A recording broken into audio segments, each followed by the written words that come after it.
screen. So I will try to fix that once I introduce everyone. But I just want to introduce, first of all, the panelists and welcome you all to this webinar on the first phase of the Global Early Adolescence Study. Oh, now I can see the slides. Whoever just did that, I can, there, perfect. I see the slides. So my name is Kristen Mari, and I'm an associate professor in the Department of Population, Family, and Reproductive Health at Johns Hopkins, and I was one of the qualitative leads as part of this first phase of the study. And so what I'm going to do is very briefly just go over the overall methodology that was used for the first phase. And then I'm going to have each of our panelists give you a little snapshot of some of these qualitative findings. I can't remember the order, but I'm just going to tell you who they are. So from the Burkina Faso, we're going to have Natalia's video. There we go. There are our panelists, and unfortunately, because of the internet, she is not going to be able to join us in person, but we do have her video recording. And then we are going to have Gia Naranja Rivera, and she is actually a doctoral student. She's going to be finishing up her dissertation very soon. She's in the midst of data collection and analysis. But she did the translations and the coding for the Latin America sites, and she's going to be presenting on the Cuenca Ecuador findings. And then we have Effie Chipeta, and she is from Malawi, and she is going to present again a little snapshot of what we've been looking at in Malawi regarding the first phase. And like I said, as for me, I am just going to be presenting an overview of the findings so that you all know kind of what happened. All right, next slide then, please. And here's just the agenda and the order. So next slide. So first of all, just to let you know, we had 3 main objectives for the first phase. And we really, at this point, just to set the stage, we didn't really know whether we could get accurate data from this age group across all these different cultural contexts. So this was a test in of itself. So one of the first things we wanted to know was, first of all, how do adolescents even understand their transition from childhood into adolescence? And what do they understand are some of the issues with regards to being girls and boys as they transition? We asked parents the same thing. How do they understand girls and boys transition into adolescence? Then we wanted to know, well, how does their interpersonal relationships change during this period? Do they go closer? Do they drop friendships? Do they get closer to their other people in their lives more? And so we really wanted to understand these changes, and then especially understand, again, how do these gender norms dictate some of these relationship changes?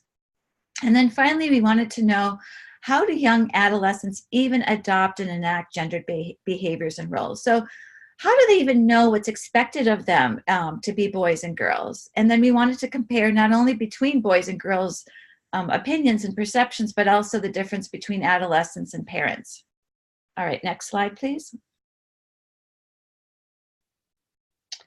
So one of the things that we were interested in is we knew because of this age group that we had to really make sure that the research team and the research subjects had a trusting relationship.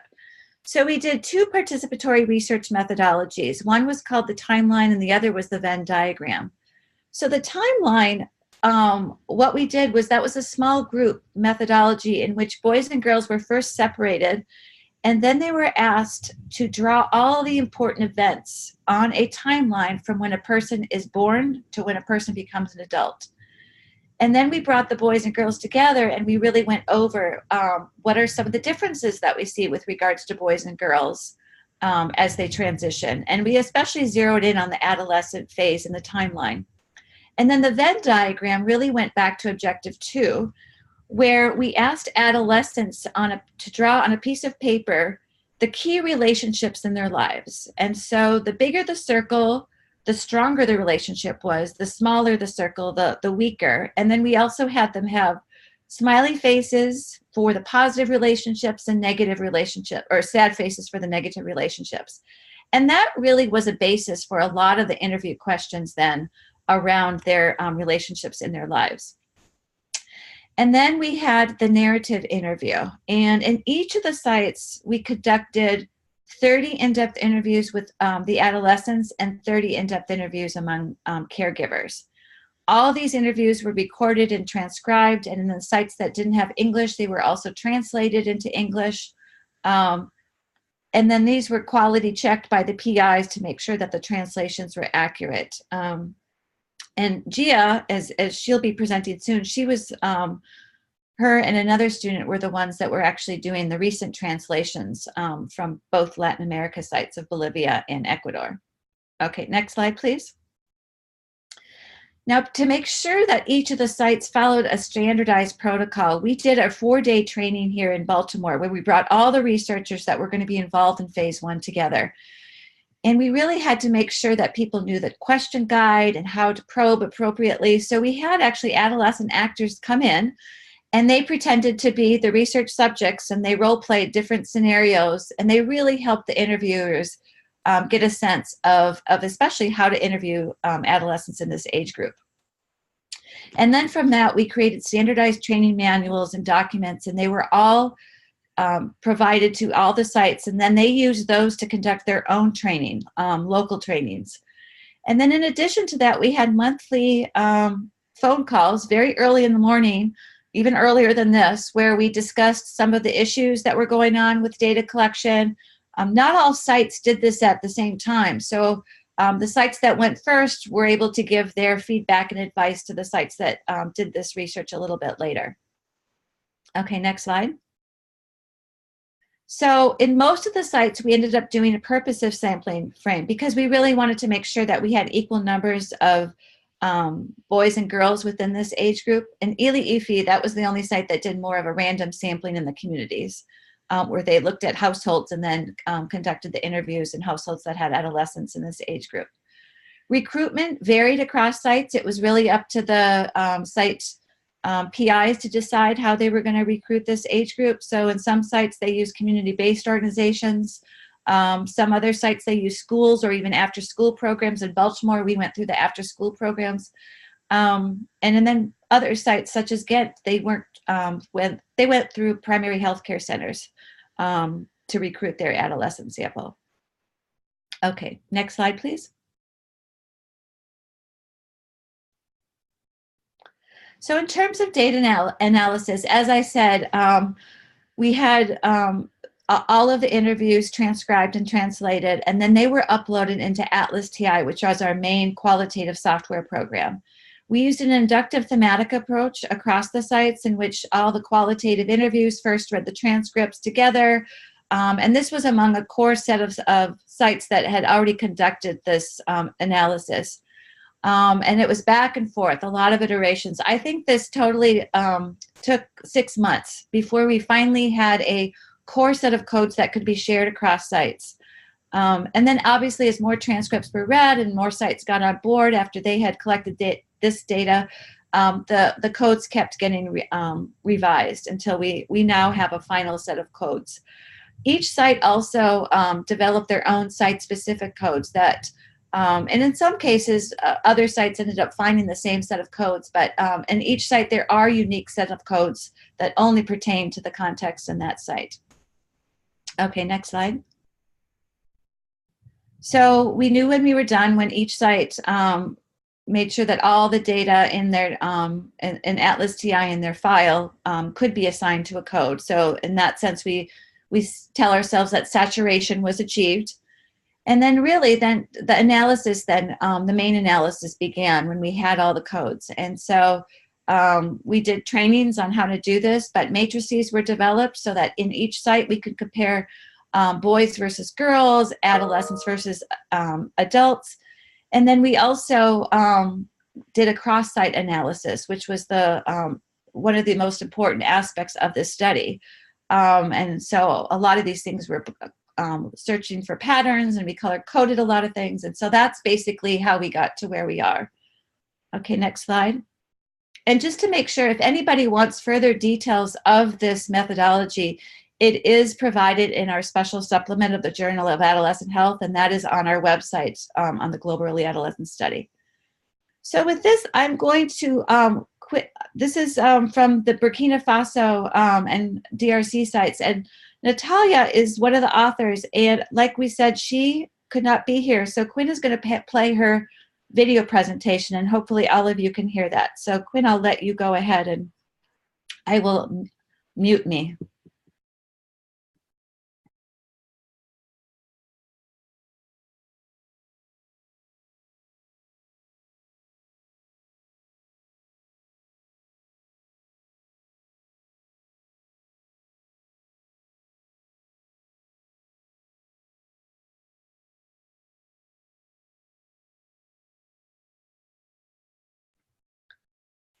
Are you all able to hear? I'm not able to hear anything.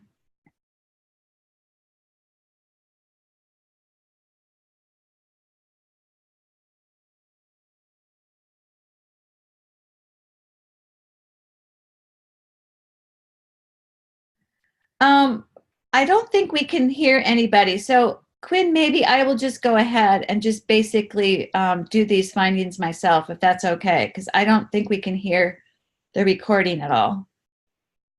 Is that okay with everyone? And Quinn, if you can figure that out, that's fine. But in the meantime, I'll just go ahead.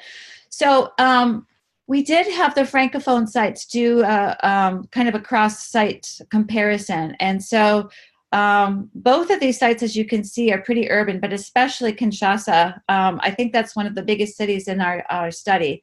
And that has a population of 13 million. And then we had Ouagadougou, also urban, but far less in terms of population with 2.5 million, as you can see. Okay, let's go to the next slide then.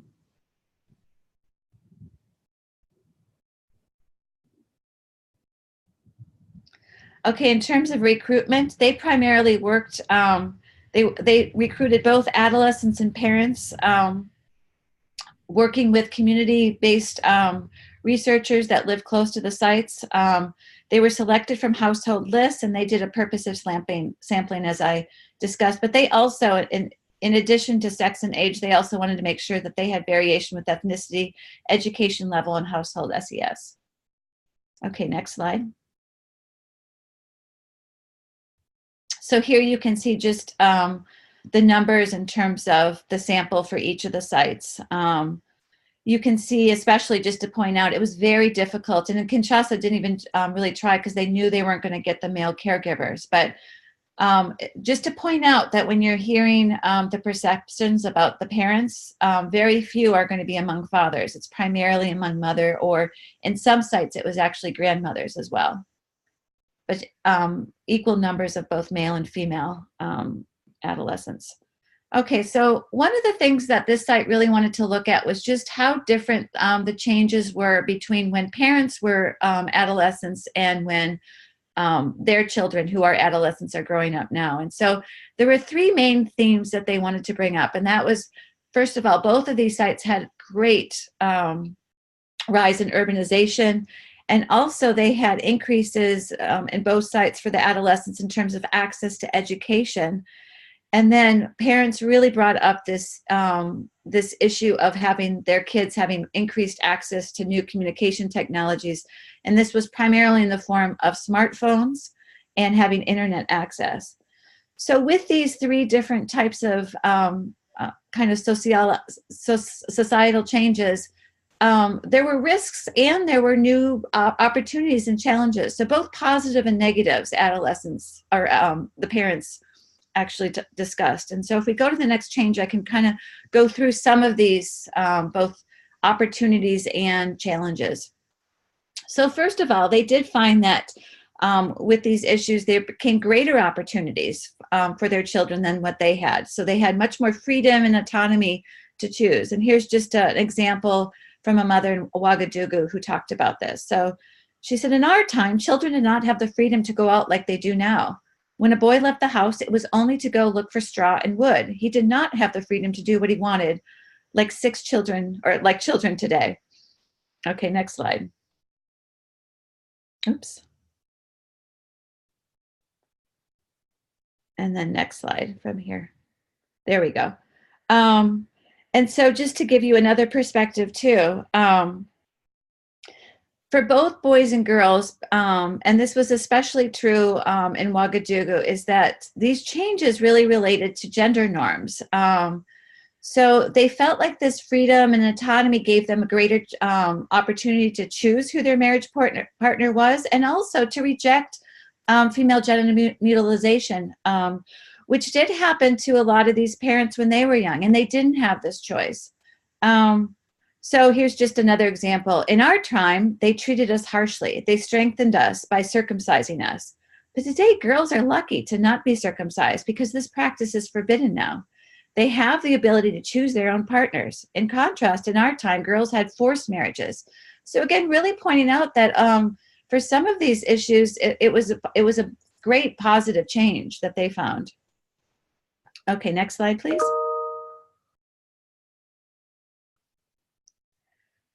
The other thing is that they had far greater access to education than they did at their time. And so for both boys and girls, they thought that this education then reduced the risk of what they called wasting or spoiling one's life. So here's an example of a mother in Kinshasa who said, "The same for a boy who does not have the means to buy necessary things like what he sees others having. And if he does not get a good education, he will end up being a risk for his family and society." So clearly in this time, education is seen as kind of a ticket out of poverty and access to further opportunities, more than they had when they were growing up. Okay, next slide, please. And then that leads us to the access to information. So far greater access to television, radio, and internet, and especially the social media. And it really was kind of a gateway for them to view their kids as having much more modernity values. So here's another example from an adolescent who said, oops, can we go back so I can they can initiate the way that people on the television behave. The people on the television work. They do housework like laundry and the dishes. So basically showing kind of role modeling. They can look at the TV and see kind of who's doing what. Okay, let's go on to the next one. But then at the same time, media was seen as a corrupting force. And this was particularly seen for parents, but also we saw that adolescents themselves saw this as well. And in particularly in relation to pornography and violence. And here's an example of a female adolescent in Kinshasa who voiced this. So my aunt and Nathan have forbidden me to watch these bad Nigerian films. In these films, we see how a girl and boy make love. Rosette told me to stay home, to work, to respect the parents. This is how my future will be better. But as you can see, she's able to detect kind of what she sees and what she should be doing. So she's able to have that awareness there. Okay, next slide.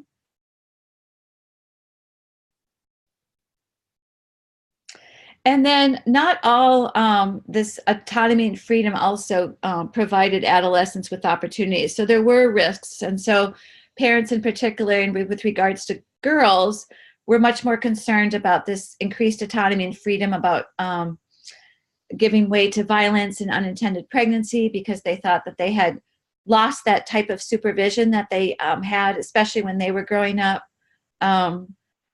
And so especially you could see this, girls were much more, because of this, they kept the girls on kind of a tighter leash, as we have found with all of the sites. Girls, because of this modernity in a lot of cases, and because of urbanization, a lot of girls were kept much closer to home because they were viewed as much more weaker than boys. Boys did not have that type of supervision. And so especially with freedom of movement, you know, where they could go and where they couldn't, you could see the separation between gender very, very explicitly across sites. Because of this, boys then had greater access to violence and substance use because they didn't have the supervision like girls did. Okay, next slide, please. So just to summarize then, this presentation really just talked about the changes between generations and how urbanization, increased access to formal education, and technological changes really brought on great opportunities, but also greater risks. And so you could see that this is just, regardless of these sites, there were definite similarities between these, as they saw both of these forces kind of facing their adolescence. And I think I just mentioned all of these, so we don't need to say anything more. But it was interesting that we saw the patterns in both the parents and the adolescents discussing these things. So now I believe we do have Effie on the line. So Effie's now going to be doing the presentation for Blantyre, Malawi. So Effie, I will mute myself and hopefully people will be able to hear you.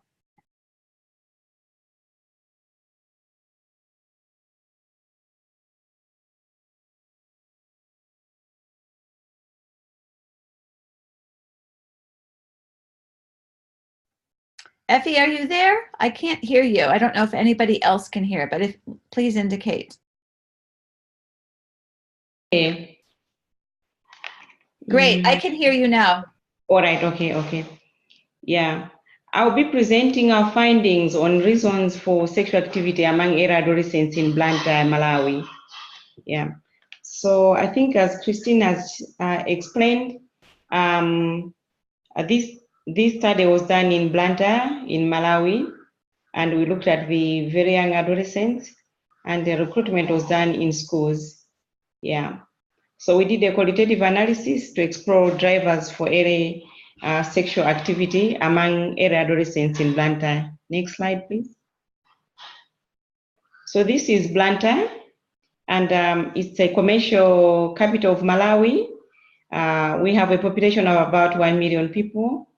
And in the sites where we draw our sample, it's a kind of a mixed community, because this is urban setting. So you have people from different groups coming migrating into the urban centers. However, we find that there is high prevalence of HIV. Blantyre city alone is about 8.2% among the adult population. In the Blantyre urban schools, there is higher enrollment of learners, and the two key schools that we targeted, Mbayani Primary School has 10,000 learners, and Makata Primary has 6,500 learners. Next slide, please. So as I just mentioned, we recruited from primary schools, and we interviewed primary school learners as well as parents and caregivers.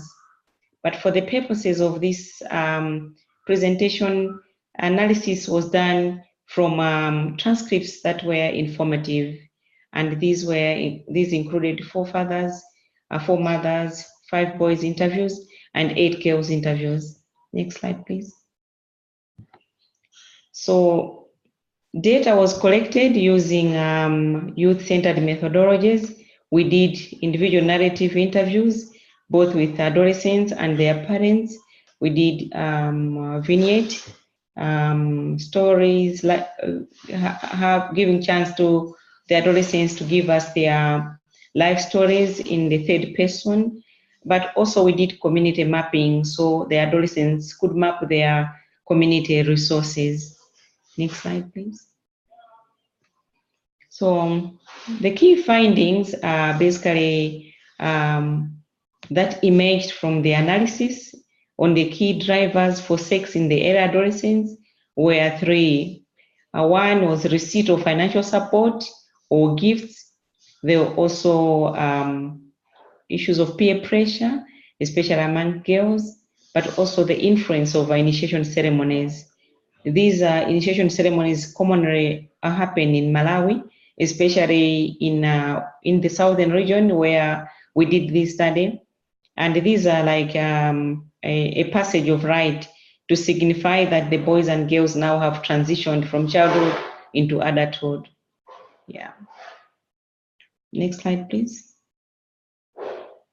So on the 3 main key issues that emerged from the thematic analysis, we found that financial support or gifts, this was encouraged as one of the key drivers of early sex. Yeah. And the 2 types of financial or material-based kind of motivations included, for example, girls and mothers acknowledged that there was a receipt of food or gifts from male peers, but also mothers expressed worry about financial support from older men. Next slide, please. Yeah.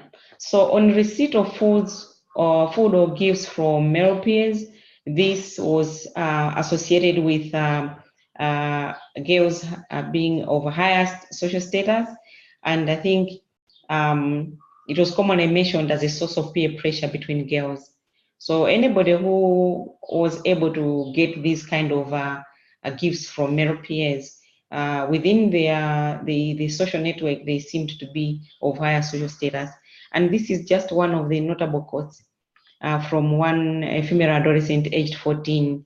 She said, honestly, I got into a relationship not because of how I was feeling in my body, but because friends were mocking me, that I'm a fool, that I don't have a relationship, and I'm out of fashion. And then this girl said she accepted this boy so that she should get money and things just to eat his money. And that's how she got into this relationship. Next slide, please. Yeah, so sexual relationship with other men were also, we have to go back, one slide back. Yeah. So sexual relationship with other men was also mentioned, and this was mostly a concern amongst mothers. Yeah. So they expressed that the motivations for girls engaging in sex with other men were that the girls actually it was the desire for money to purchase clothes, and it was also a symbol of a higher social status, but also the lack of maybe household resources. We also acknowledge that where we conducted the study, these urban slum areas, yeah, and most households live in dire poverty, yeah. But also there was also solicitation and coercion from the older men. These were the worries and anxieties from the mothers. And this is what one mother said: most men do have an immoral behavior.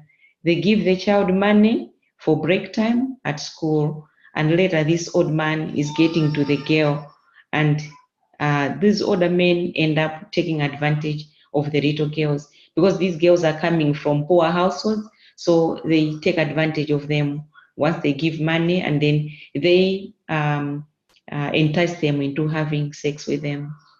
Next slide, please. Yeah. So the third key finding was on initiation ceremonies.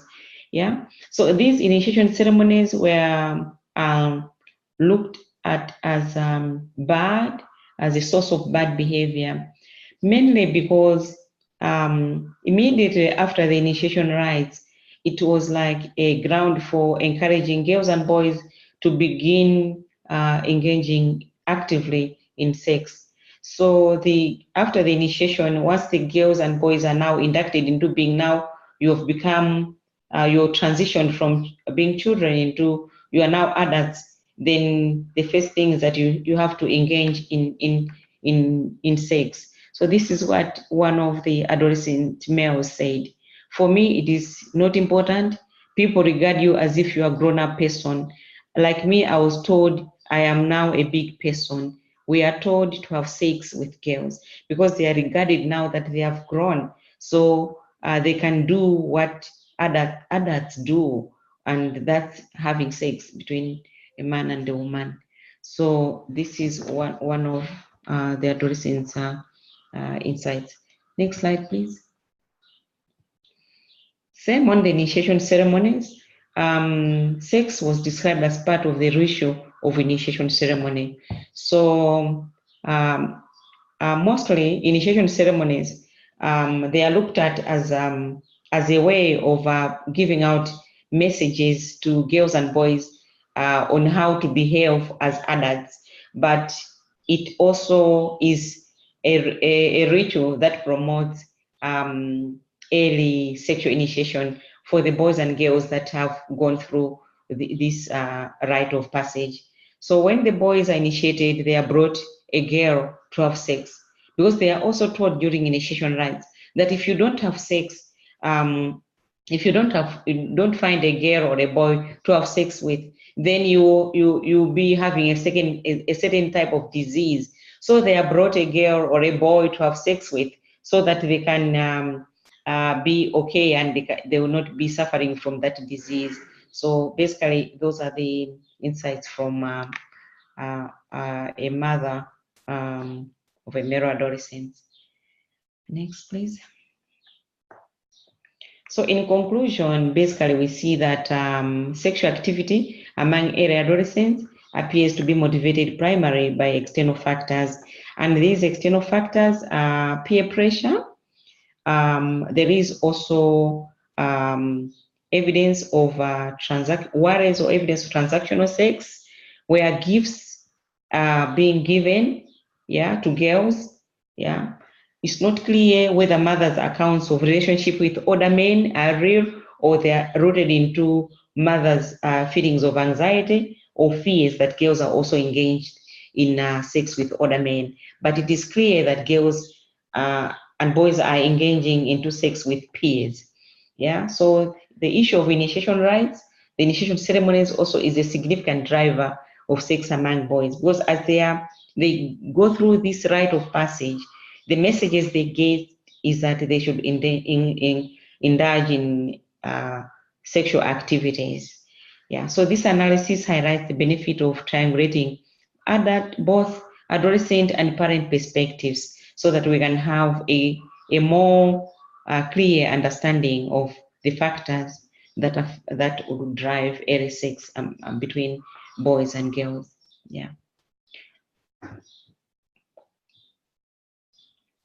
Effie, before we jump to Gia, Gia actually did have a question about you and about the presentation. And she just wanted to know, at what age does the initiation ceremonies begin? Okay. All right. Thank you. The initiation ceremonies vary because of different ethnic groups. They do organize kind of their own way of doing the initiation ceremonies, but largely there are like three types of initiations. One is one that boys and girls are brought into initiation camps at the age of between 7, 8, and 9. That's before puberty. So it is intended to target the boys and girls before puberty. So at that time, they are also given the same messages about how to behave, good behavior, but apart from good behavior, also that they are transitioning into adulthood and they can begin to have sex. Thank you so much. I'm now going to turn it over to Gia, and she's going to talk about gender norms in Ecuador.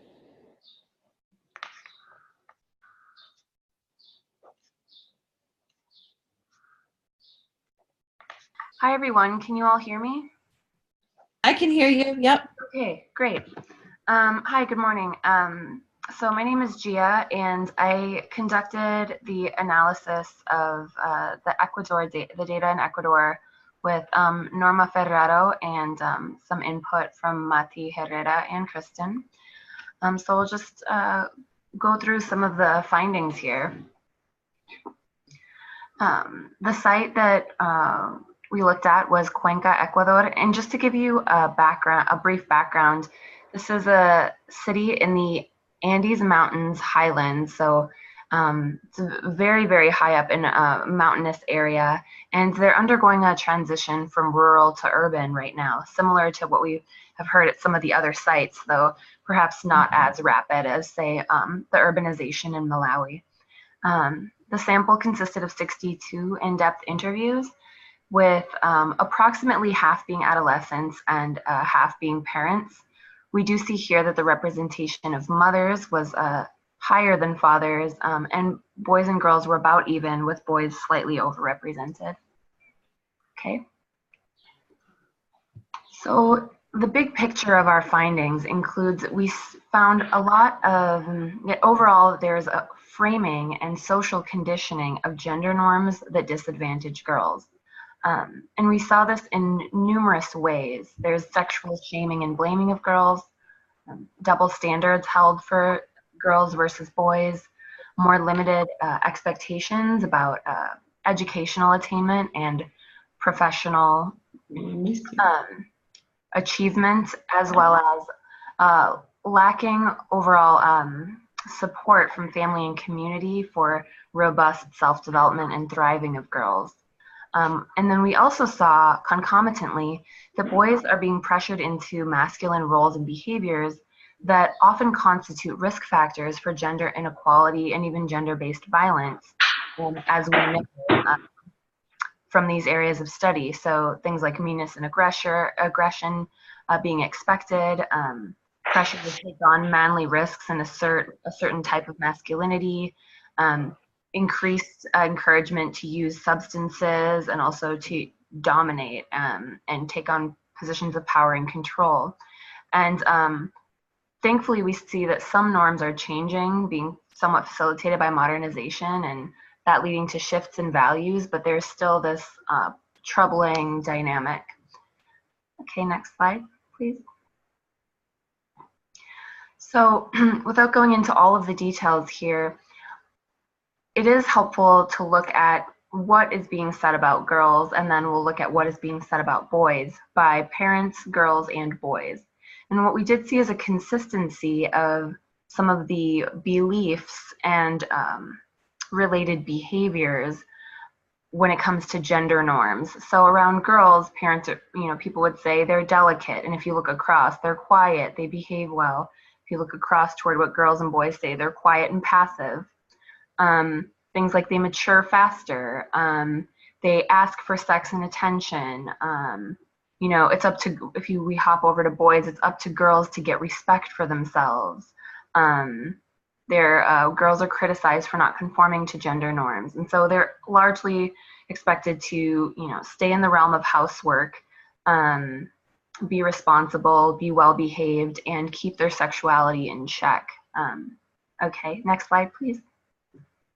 Similarly, looking across the various sources of information, what's being said about boys by parents, boys, and girls, we see that they're supposed to be strong, rough, that they curse, that they tease or harass girls, and this is, constant from all these three sources. Parents say things like they're pushed into risk-taking by other boys and men, including drinking, drugs, gang activity, violence.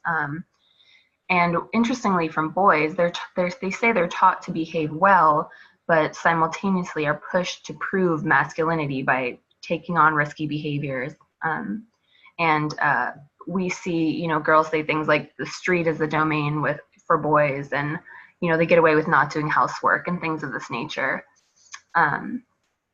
Okay, next slide, please. So now I'll just go through some of the big takeaways. One of the things we found were that these double standards and the inequity in future expectations between boys and girls was noteworthy. We see things like girls being blamed or held solely responsible for teen pregnancy. One of the moms said something like, they carry the whole dead body, like the whole weight or burden of a pregnancy. And once a girl gets pregnant, this is considered shameful, not only to the family, but to the community. Whereas there's almost no responsibility attributed to boys. We also saw many people, especially the parents, saying things that girls ages 10 to 14 know what they're doing when they're engaging in sexual activity. But there's a sort of letting boys off the hook, if you will, where they're saying, well, boys are still children, they're unable to make decisions, even when they're 16, 17. And girls being expected to take on roles in the home rather than focusing on their professional aspirations. But boys are, of course, expected to take on a profession. Yes, next slide, please. So some of the quotes that I would like to highlight, I think, are very helpful and illustrative in looking at some of these examples going forward. So we'll see things like the sexual blaming of girls. This is very, very common. We see a mom saying, like, girls get sexually involved due to curiosity, that we can't or shouldn't call it curiosity because they know, and that was emphasized. It was a stressed word. So we have parents saying things like girls are maturing earlier than boys, and they're the ones pressuring boys into sex. We also see parents often referring to girls as women, and then girls and boys taking on the same language. So in Spanish, there are separate words, niño for child, chico or chica for an adolescent, and then a mujer or an hombre for a man or a woman. So you have differentiated language for different age categories. And so when someone uses the word hombre or mujer, this means an older, like an adult, and a person with more responsibilities and more understanding. And so you would see the word woman often used to refer to girls ages, these adolescent girls, 10 to 14, referring to their sexual behavior, which attributes additional sort of blame or a higher level of responsibility than could be reflected in their actual development. And we even saw a mom blaming girls for giving boys wet dream. Wet dreams, it's their fault, using this type of language. Okay, next slide, please. We also saw sexual shaming of girls as quite normal, and that what we would consider developmentally normal and a sexual interest that starts to develop being demonized and regularly colored by shame and guilt. Several parents said things like girls are easy, they like sexual touching, even if it is truly unwanted. And there is a blanket assumption that the loss of virginity is due to being easy and that it's consensual. Although when you hear girls talk about their experiences, it's quite clear that a lot of touching is non-consensual, and that harassment is very common, and they have to work against that quite often. So a couple quick quotes. One mom says, isn't it true that sometimes there are girls that let others touch them, that they let it happen like that? I say, well, if that's how they want it, if they want that life, it's their fault. Or things like girls are easy now, by 15 or 16, they've already lost their virginity. Next slide, please. Here are just a couple more that really that illustrate how the perspectives of the parents, as we saw in the last two quotes, translate into some of the thinking that is inculcated into young girls as well as boys. So here are some girls that we can see have taken on similar beliefs. So they say things like, well, with the woman that makes herself respected, the boys are very calm and quiet, but with other women that don't, they grope and touch her all over, just like a woman in my grade. And this is a 13-year-old girl saying this. Or, well, there are these Sweet 15 parties. They're called quinceañera. It would be comparable to a Sweet 16. There are Sweet 15 parties, and the men grab girls and are dancing, and boom, they kiss the girls, and the girls are half stupid and let them. So even when you see this maybe something where a girl is caught by surprise, where it's not a consensual act, the girl is being blamed for her stupidity and allowing something like this to happen. Next slide, please. One of the most interesting findings in the Ecuador site was looking at the compendium of pressures facing boys that comprise what we would consider like a prevailing masculinity in terms of the social norms that not only constitute risk factors for gender inequality, but could actually be seen as sort of a form of structural violence being committed against the psyche of boys, in some ways prepping them into what could be a perpetrator role. Not that all will go down that path, but that many risk factors are sort of being promoted and encouraged in boys as part of the standard masculinity. So some of those features are highlighted on the left: meanness and aggression, negative peer pressure to engage in certain behaviors, increased encouragement of substance use, involvement in gangs and violence, and also the wielding of power and control. And I'll just highlight a couple quotes here. So, for example, we have one mom in the area of negative peer pressure saying, we hear cases of some boys saying, let's sell them, let's give them drugs, let's go, and they go around hitting others or letting themselves be hit. And, then other boys are handling and physically roughing up girls. And so, the people that were being interviewed are identifying this collection of behaviors that are related to the negative peer pressure and some of these negative behaviors that also then become forms of violence against, oneself, or the encouragement of violent behavior, and then may lead to violence against girls. In another example, in power and control, we see a mom describing that there's a lot of violence toward women, often fueled by alcoholism or substance use modeled by fathers, and that this can lead boys to being violent toward moms or other women eventually. And so this sort of transmission, they're starting to identify some of the sources of sources of transmission of gender norms. And boys are pressured to show dominance and hook up and have sex. Okay, so last slide, or second to last slide, please. Thankfully, we do see some shifts in norms and values, given that modernization and urbanization is occurring. So there were several examples of girls and boys defying gender norms, like a 13-year-old girl deciding when she should have a relationship and dictating the terms of that relationship. A 13-year-old boy choosing not to spend time with other boys because they're angry and are aggressive and insult each other. We also saw some youth recognizing that norms in the media aren't always true. But at the end of the day, we see overall that many parents pay lip service to treating girls and boys equally. People will say, oh, they're equal, they're the same.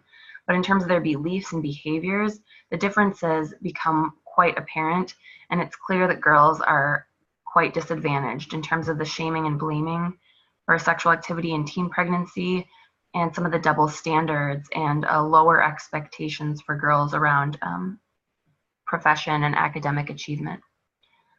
Last slide, please. Okay, so we have 3 primary conclusions, and I think if you click 3 times, those will appear. Thank you. So primary conclusions include, we see the way that boys are socially being pressured into behaviors, as I mentioned previously, constitute a systemic violence against the psychological development of boys that can lead to, given that so many risk behaviors are fostered that contribute to gender inequality down the line, maybe leading to gender inequality and gender-based violence. In addition, we see the prevailing gender norms imposing unfair adult responsibility onto girls, negating how vulnerable they are. By calling them a woman, this removes the innocence and the lack of ability to fully judge certain situations, and really kind of unfairly takes away vulnerability from girls, and also the double standards that we see. And it does appear that parents and adults are not aware of the harms being caused by prevailing norms, and are also not aware that sometimes they're paying lip service to equality, but that behaviors and beliefs aren't in alignment with that. So we had 3 primary recommendations given these findings. If you could click 3 times, please. Thank you. There may be a delay on my end too, so I apologize. The first is to include boys in interventions on shifting gender norms and improving sexual and reproductive health, as well as girls. Girls are often the focus, but given that there are these almost like perpetration primer behaviors happening, the inclusion of boys is very important. Also, better integrating healthy gender norms into the media, and finally, including both youth and adults in better education about adolescent development and risk behaviors. So I thank you for your attention, and if anyone has questions, I'm happy to answer them. Thank you so much. And I guess I'll just open it up for questions. We have a few minutes for that. So if anyone would like to go, just indicate, and then you can have the mic.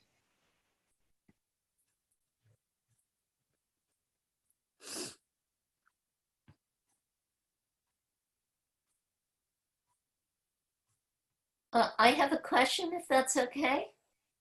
Yes, please go. So I'm Jill Gay, What Works Association. And is there any validated curriculum that you would recommend to enact these recommendations? So just to chime in here, we do, as part of the second phase that's going on, there are 4 different interventions that are looking at changing gender norms. And so they are currently in the stage of being evaluated right now. And but we don't have the results just yet. But there are a few takeaway things about what we know works and what doesn't. But as far as for this age group in particularly, I know Lee was on here. She wanted to say more because some folks have gathered kind of a learning community about what programs are best for this age group. And I don't know if she wants to say anything. But just from our end, we don't have the results yet from the intervention part of our Global Early Adolescence Study. Thank you.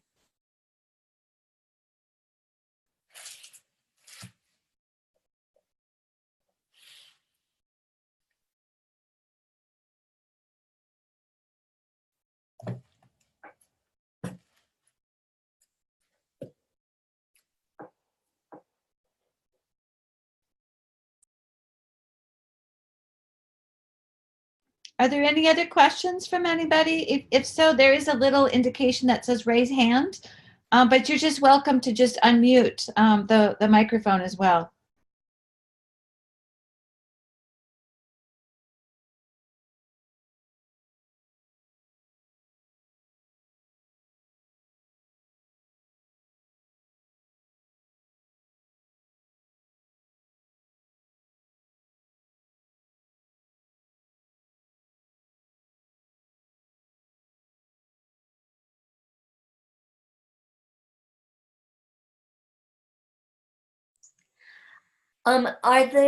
This is Jill again, are they, in the 4 interventions, are they doing any kind of media interventions such as listed in the recommendations for the Ecuador study? There is one intervention that is addressing media, like the messages, and that is the one in New Orleans. So there's a group, it's called the CRAFT curriculum, but again, they're just starting the implementation right now. But that is the one that I believe that really does take a serious focus on the messages in the media.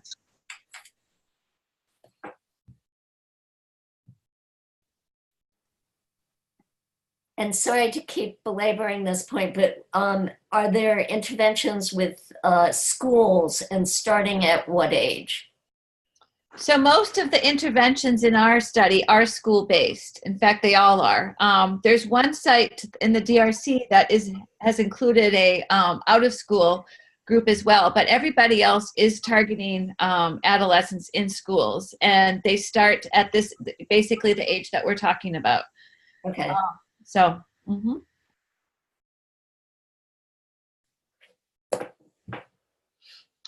I guess one question I had, Kristen, if no one else has additional questions, was for the Malawi site.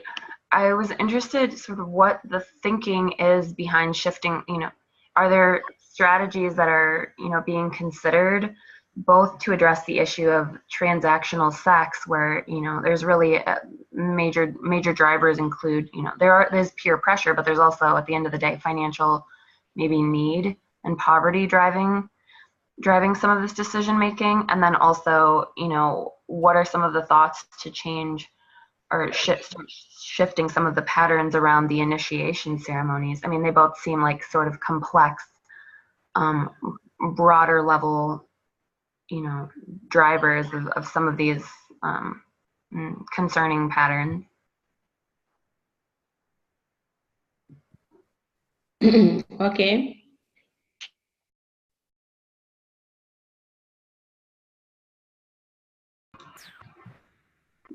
Yeah, I was just curious. I mean, I know it's early and it's not really anyone's job necessarily to say, well, one person's job to say, these are some of our future plans for addressing these challenges. But I was curious, whether the initiation, whether there are ideas about how to start shifting some of these norms around the initiation ceremonies, as well as the transactional sex.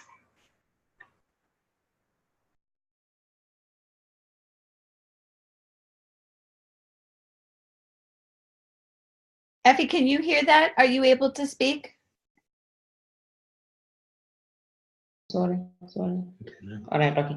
So I just wanted to talk about our situation that indeed our key findings are pointing to presence of peer pressure but also there are aspects of fears and anxieties, especially among mothers, on transactional sex. Yeah, largely it's showing up more towards peer-to-peer kind of sexual relationships. But because our adolescents coming from very poor households in the urban slums in Bayani where and Indirande where we targeted. So where you have adolescents coming from poor households and it's an urban society, there's a mixed kind of population. So there are others within the same setup who are better off. They have an income and they can easily entice those that are really poor.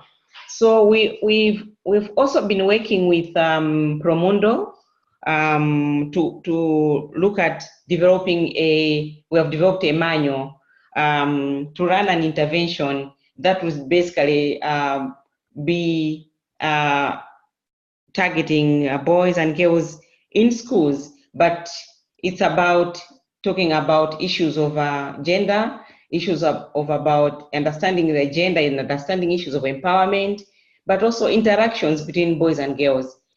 We hope that with such interactions between boys and girls, but also interactions with parents, and we hope that running such an intervention would also help to raise awareness about the girls' abilities to actively say no to pressure to have sex, whether this is pressure from peers in schools or this is pressure arising from the initiation rites that they have undergone, because basically there's a lot of pressure. Pressure could be pressure from the peers, but also it's pressure from the adult population as long as they are passing through this rite of passage. So it's interventions that would help empower, raise empowerment, but also raise the girls and boys to have, especially the girls, to have a voice, so they can have a voice in terms of pushing for what is their rights. Yeah. In terms of initiation rights, these practices that have basically been inculcated in the people's way of life, and most of the time it's a little bit challenging to bring change. I mean, to bring change. Change can be brought over time, but not like almost immediately. So we have, I think, in the package of the school-based packages, we also have activities with the communities, activities with community key gatekeepers, who are like the persons who are the custodians of culture. So working with the gatekeepers, the traditional leaders, the religious leaders. So there are such interventions that we're also looking at. Yeah. Thank you so much, Effie, and thanks for all of you for participating. Just a few last things. I know, Gina, you had a question in the chat box. We do have the special supplement on the Journal of Adolescent Health, which did 7 papers that were cross-cultural that are only on the qualitative findings. So we already have that. And then these 3 papers, hopefully, based on this presentation, are going to be developed very soon. In terms of what works in terms of interventions, we do have an intervention working group, and that's one of the things that we are going to be addressing across the intervention site. So, but that is more to come. So I invite you to all be attuned to the happenings of the Global Early Adolescence Study as it unfolds. And I thank you all for your participation. I want to especially shout out to our panelists, Effie, Gia, and I know Natalia could not participate, but she did help prepare the presentation. So thank you all. And we will be in touch. Hopefully there'll be more webinars that'll be coming as the findings unfold. So thank you all and have a great day or evening. Thank you.